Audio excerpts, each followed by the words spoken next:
ایک مرتبہ شکر لگی اللہم صلی علی سیدنا محمد وعلی آل سیدنا محمد دن بار وسلم. سبحانک لا علم لنا الا ما علمتنا انک انت العلیم الحکیم. نحمدہ و نصلی علی رسولہ الکریم. اما بعد. محترم بزرگوں اور دوستوں، یہ اللہ رب العزت کا بڑا شکر ہے، فضل ہے، کرم ہے، احسان ہے. اس نے ہم سب کو اپنی دین کی بات سننے کے لیے جمع فرمایا.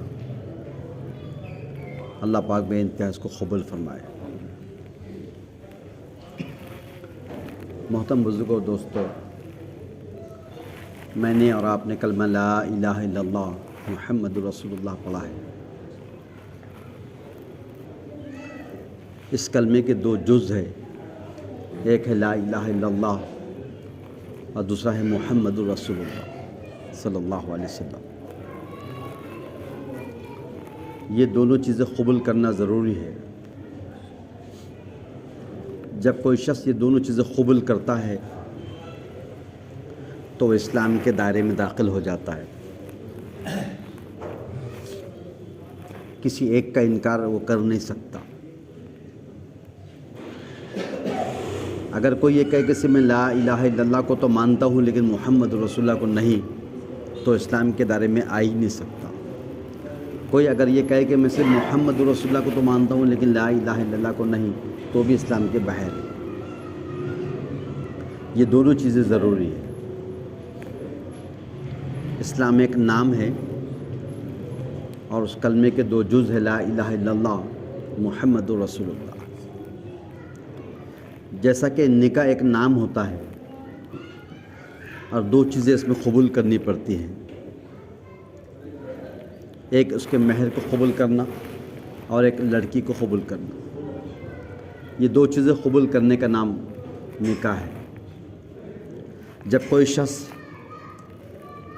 نکاح کرنے کے لیے آئے، لڑکی کو قبول کر لیا اور اس کے مہر کو قبول کر لیا، تو اب جا کے وہ نکاح کے اندر داخل ہو گیا. لیکن نکاح تو اس کا ہو گیا. اس نکاح کے دو جملے قبول کرنے کے بعد اس کی موت تک تا حیات، یا جب تک وہ نکاح قائم ہے اس وقت تک ان دونوں کو ان کے پیچھے ایک محنت لگی ہوئی ہے. شوہر کے پیچھے یہ لگا ہے کہ وہ اپنی بیوی کے حقوق کو جانے اور اس کو جو تو پورا کرتے رہے. بیوی کے ذمہ یہ لگا ہے کہ شوہر کے حقوق کو جانے اور اس کو پورا کرے. تو جس طرح نکاح ایک نام ہے، دو چیزیں قبول کرنا پڑتی ہے، ایسا ہی اسلام ایک نام ہے اور دو چیزیں قبول کرنا پڑتی ہے، کہ لا الہ الا اللہ اور دوسرا ہے محمد رسول اللہ. تو نکاح قبول کرنے کے بعد تو انسان اس کی محنتوں میں لگ جاتا ہے. اس کو پوچھنا نہیں پڑتا کہ اب میری کیا ذمہ داری ہے. وہ برابر اس کو پورا کرتے رہتا ہے، اس کے تقاضے پورا کرتا ہے. اس کا سکھ دکھ، اس کا کھانا پینا، اس کا کپڑا لتا، اس کے بچوں، یہ ساری کی ساری چیزوں کو وہ شوہر جانتا ہے اور اس کو پورا اپنے اعتبار سے پورا کرتا ہے اور اس کے لیے زندگی بھر پورا کرتا ہے. اسی طرح سے یہ اسلام میں داخل ہونے کے بعد یہ دو چیزیں جب وہ قبول کر لیتا ہے، تو ان دو چیزیں قبول کرنے کے، لا الہ الا اللہ محمد رسول اللہ قبول کرنے کے بعد اب اس کے پیچھے ایک لمبی چوڑی محنت ہے. جیسا نکاح کے بعد نکاح کے تقاضے شروع ہو جاتے ہیں، ایسا ہی اسلام کا کلمہ پڑھنے کے بعد اب اسلام کے تقاضے شروع ہو جاتے ہیں. اب کیا تقاضے ہیں؟ جب جس شخص نے کلمہ لا الہ الا اللہ پڑھا ہے، اس کے پڑھنے کے فوراً بعد ہی اگر وہ عاقل ہے اور بالغ ہے تو اسی وقت سے اس پر 5 وقت کی نماز فرض کر دی گئی. اگر وہ عاقل ہے، عقل رکھتا ہے، اگر وہ بالغ ہے، سن بلوغ کو پہنچ چکا ہے، شریعت کے احکامات اس پر جو تو واجب ہو چکے ہیں، تو اب اس پر 5 وقت کی نماز کو پڑھنا واجب فرض کر دیا ہے. یہ 5 نمازیں اس کو پڑھنا ہی پڑے گی. یہ اس کلمے کا تقاضا ہے جس کو پڑھ کر اسلام میں داخل ہوا. اب 5 نمازیں پڑھنے کے بارے میں فرمایا ہے کہ اللہ کے نبی صلی اللہ علیہ وسلم یہ ارشاد فرماتے ہیں حدیث قدسی کے اندر. اللہ کے نبی صلی اللہ علیہ وسلم جو فرما رہے ہیں وہ یہ فرما رہے ہیں کہ اے محمد، اللہ تعالیٰ فرما رہے کہ اے محمد صلی اللہ علیہ وسلم میں نے تمہاری امت پر 5 وقت کی نماز کو فرض کر دیا۔ نبی اکرم صلی اللہ علیہ وسلم کا ارشاد ہے کہ اللہ جل شانہ حدیث قدسی میں بیان فرما رہے کہ اے محمد صلی اللہ علیہ وسلم میں نے تمہاری امت پر 5 وقت کی نماز کو فرض کر دیا ہے، اور اپنے لیے اس بات کا عہد کر لیا ہے کہ جو شخص ان کو اپنے وقتوں پر پڑھنے کا اہتمام کرے گا اس کو میں اپنی ذمہ داری پہ جنت میں داخل کروں گا، اور جو ایسا نہ کرے یعنی وقتوں پر پڑھنے کا اہتمام نہ کرے، جو وقت متعین کر دیا گیا ہے نماز کے لیے اس کے وقت پر پڑھنے کا اہتمام نہ کرے تو اس پر میری کوئی ذمہ داری نہیں۔ تو 5 وقت کی نماز پڑھنا ہے لیکن پابندی کے ساتھ پڑھنا ہے، اہتمام کے ساتھ پڑھنا ہے۔ اہتمام کسے کہتے ہیں؟ اہتمام کا مطلب یہ ہے جس چیز کا جو وقت متعین کر دیا گیا ہے اس وقت مقرر سے پہلے وہاں پر حاضر ہو جانا، اس کا نام اہتمام۔ اگر اسٹیشن پہ گاڑی 3 بجے چھوٹنے والی ہے تو گھر سے 3 بجے نکلتے گئے، آدمی 1 گھنٹہ پہلے اور آخری درجے میں آدھا گھنٹہ پہلے تو باقی بیٹھ جاتا ہے، وہ گاڑی کی پکڑنے کا اہتمام کر رہا ہے۔ افطار اگر 7:10 پہ شروع ہوتا ہے تو 7 بجے سے پہلے دفتر پہ بیٹھ کر روزہ کھولنے کا اہتمام کر رہا ہے۔ تو جو چیز کا جو وقت متعین کر دیا گیا ہے اس وقت سے مقررہ سے پہلے وہاں حاضر ہو جانا، اس کا نام اہتمام ہے۔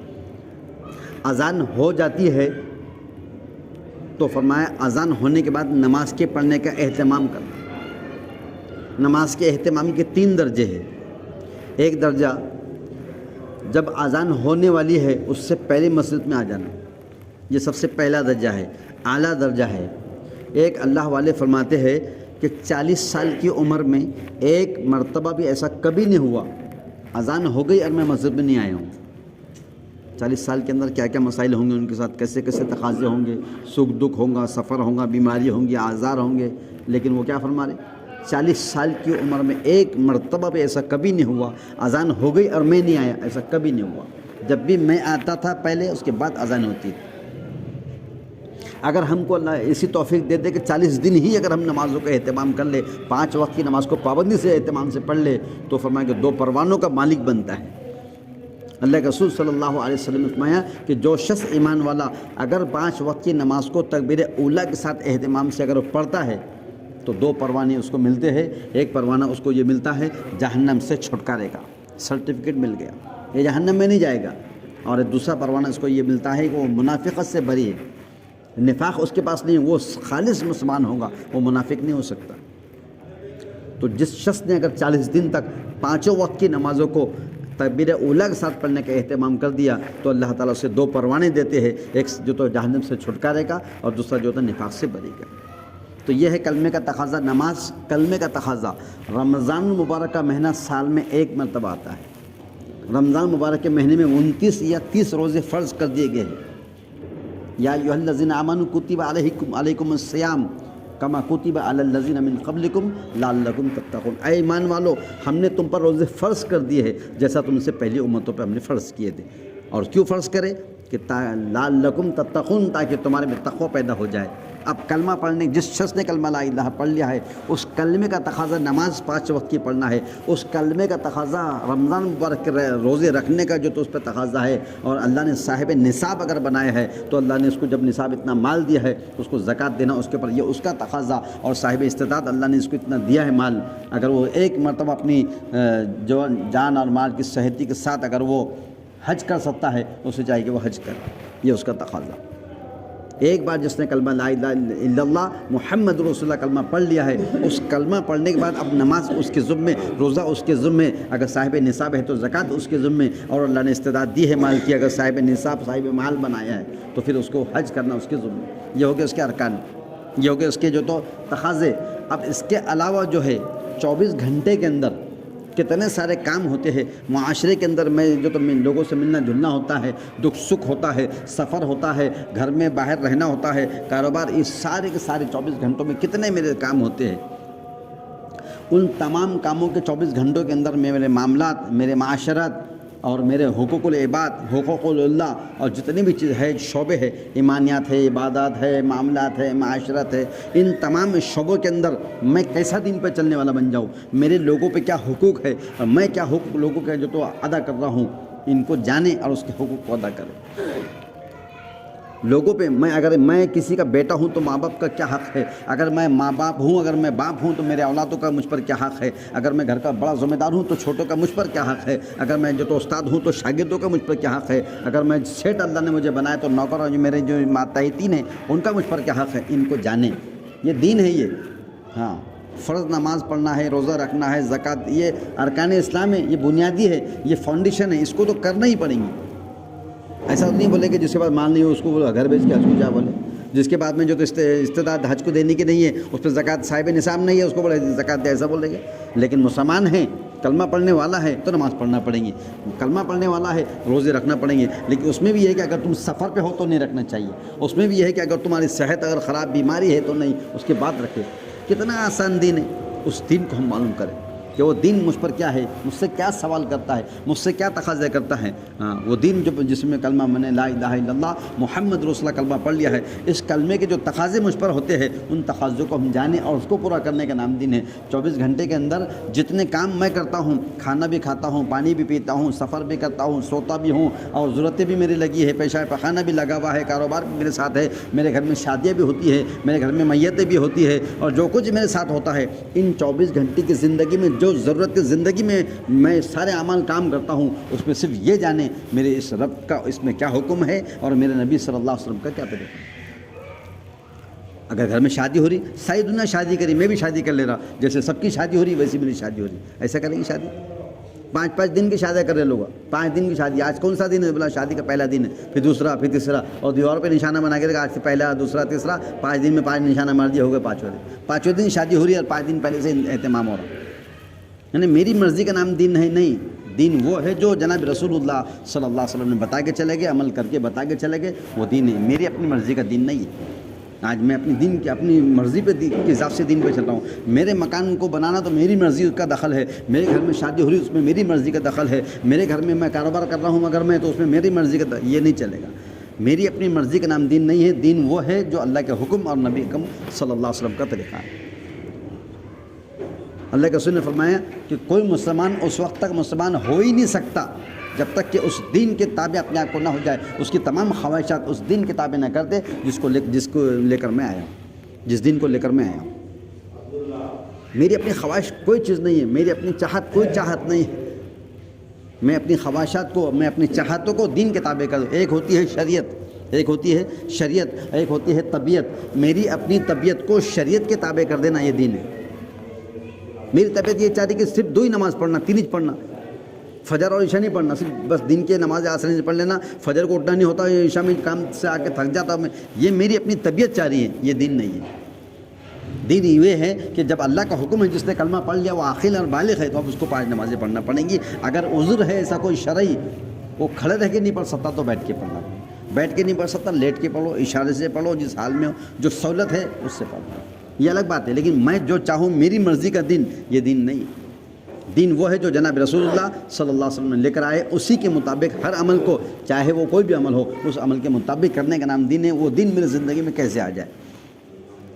آج میں جو ہے تو طبیعت کے مطابق, میری طبیعت یہ کہہ رہی کہ 30 روزے رمضان کے بہت دھپکالے کا موسم ہے, 30 نہیں رکھنا ہے, 2 5 10 رکھ لیں گے, بعد میں دیکھیں گے شروع میں آگے کے پیچھے رکھ لیں گے.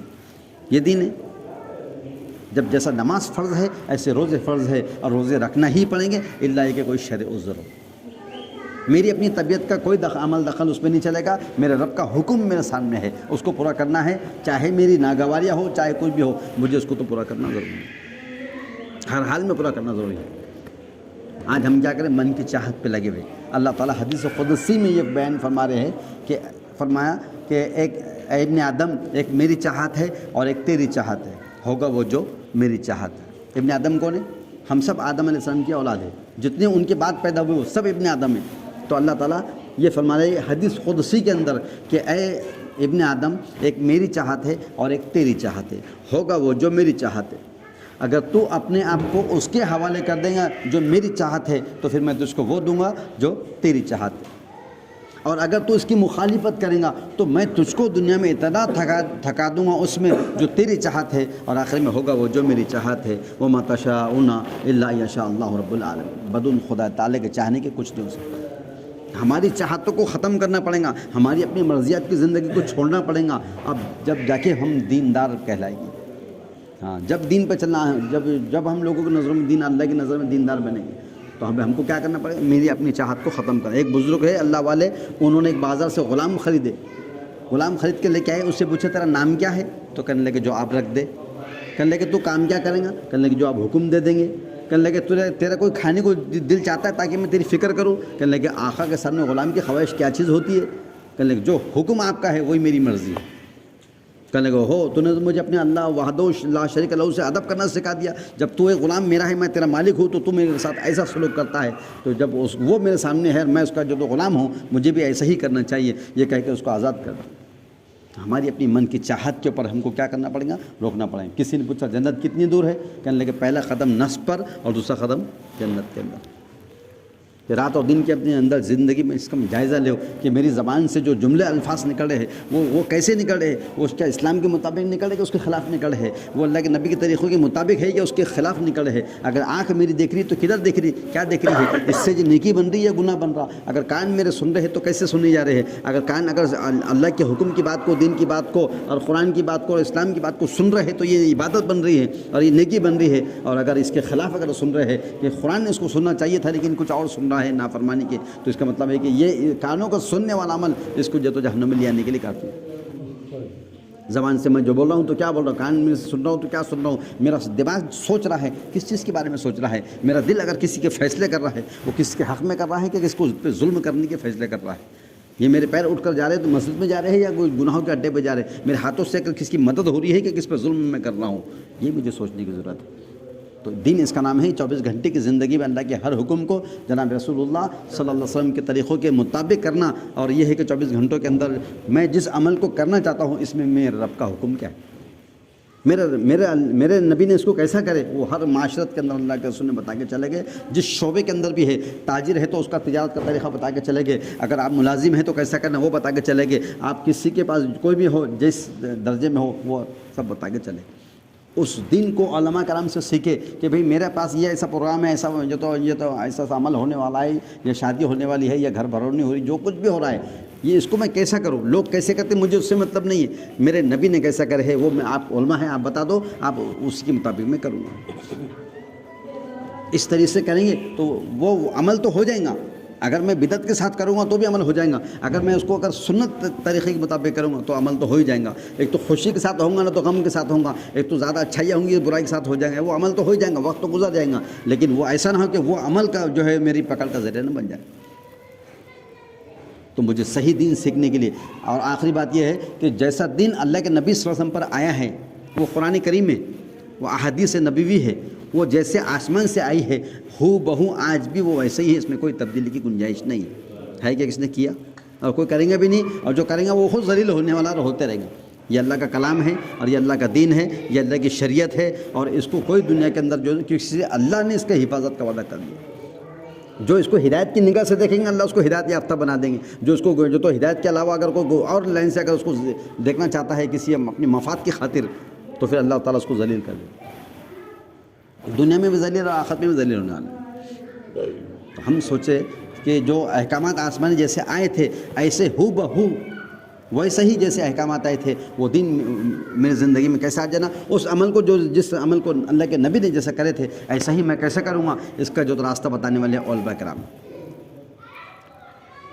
تو اب علماء کرام سے ہم ملے، ان سے پوچھے کہ بھئی میرا یہ مسئلہ ہے میں اس کو کیسا کروں، یہ میرا مسائل ہے اس کو میں کیسا کروں، میں اس طریقے پہ چلنا چاہتا ہوں اس کا کیا طریقہ ہے۔ تو جب ہم علماء کرام سے ملیں گے، کیونکہ یہ علماء کرام جو ہے وہ نبیین کے وارثین، ایک باپ جب دنیا سے مر کے چلے جاتا ہے تو وہ اپنی اولاد کے لیے جو ہے تو ترکہ چھوڑ کے جاتا ہے، میراث چھوڑ کے جاتا ہے، وہ خود بخود وہ تو کر کے بھی چلے گئے، نہیں بھی ہوا تو اس کے وارثین اولاد اس کی خود بخود اس کی مالک بن جاتی ہے۔ لیکن نبی دنیا میں جب آتے تو کیا لے کر آتے تھے، وہ علم نبوت اپنی تو پسلیوں کے اندر لے کر آتے تھے، اور وہ علم نبوت کے وارثین جب وہ دنیا سے نبی جایا کرتے تھے تو اپنے وارثین کو اپنی وراثت کے مالک بنا کے جاتے تھے۔ وہ کیا تھی، وہ دین کی وراثت، وہ قرآن اور شریعت کا علم جو ہوتا تھا وہ جو تو ان کے نبیوں کے سینے میں ہوا کرتا تھا، جس کے وارثین انبیاء علیہ السلام کے وارثین علماء تھے۔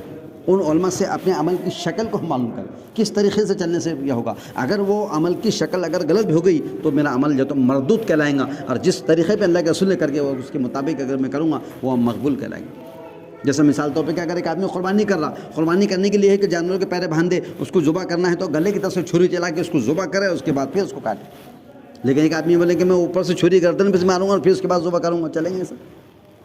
تو عمل تو ہو رہا ہے، لیکن اگر عمل کی شکل اگر کبھی بگڑ گئی تو بجائے وہ مقبول ہونے کے وہ مردود کہلائیں گے. جس طریقے سے ہم عمل کر رہے ہیں، جو بھی عمل کر رہے ہیں اس عمل کی صحیح شکل ہے یا غلط ہے. اگر صحیح ہے یا غلط ہے اس کو علماء بتائیں گے، اور علماء نے ایک بار بتائے اسی کے مطابق کرنا. اگر میں غلط کروں گا تو میرا یہ غلط عمل مجھے ہلاکت میں لے کے جائیں گا، اور ساتھ ہی ساتھ میری جو نئی نسل آنے والی قیامت تک جو ہے ان تک اگر میں نے اس بات کو دوسروں تک پہنچا دیا تو وہ غلط عمل کے اوپر کرنے سے ان کی بھی جو تو مجھے حساب ان کا بھی دینا پڑے گا، میرا بھی خود کا دینا پڑے گا. اس لیے صحیح دین سیکھنے کے لیے ہم کو علماء کرام سے جو تو ملنا پڑے گا، اور اس کے ساتھ اللہ کے راستے میں ایک اللہ نے ایسا واحد راستہ بتایا ہے. اس راستے میں جب ہم چلیں گے تو ہر قسم کی اصلاح ہماری ہوں گی. یہ کام ہماری خود کی اپنی اصلاح کا ہے، ظاہری اور باطنی اعتبار سے اللہ تعالیٰ اصلاح کرے گا. عمومی لہر دعوت تبلیغ کی اللہ نے 100 سالہ صدی کے اندر اس محنت کو چلا دیا، جس سے سارے انسان فیضیاب ہو رہے ہیں، اور ساری دنیا کے اندر سے جو لوگوں کو فائدہ ہو رہا ہے، اور لوگوں کی زندگی سابقہ زندگی سے توبہ کر کے وہ اپنی زندگی کو اپنے دین کے مطابق گزار رہے. اب ہمیں بھی چاہیے کہ اگر ہم چاہتے ہیں کہ ہمیں اپنی زندگی میں دین کو باقی رکھنا ہے تو اس کے لیے ہم کو جو تو اللہ کا راستے میں نکلنے کی محنت کریں. سب تیار ہے انشاءاللہ اس کے لیے؟ اللہ قبول فرمائے. بتاؤ ابھی 4 مہینے 40 دن کے لیے 3 دن جیسی بھی آپ کی اپنی ترتیب ہے اس اعتبار سے اپنے ناموں کو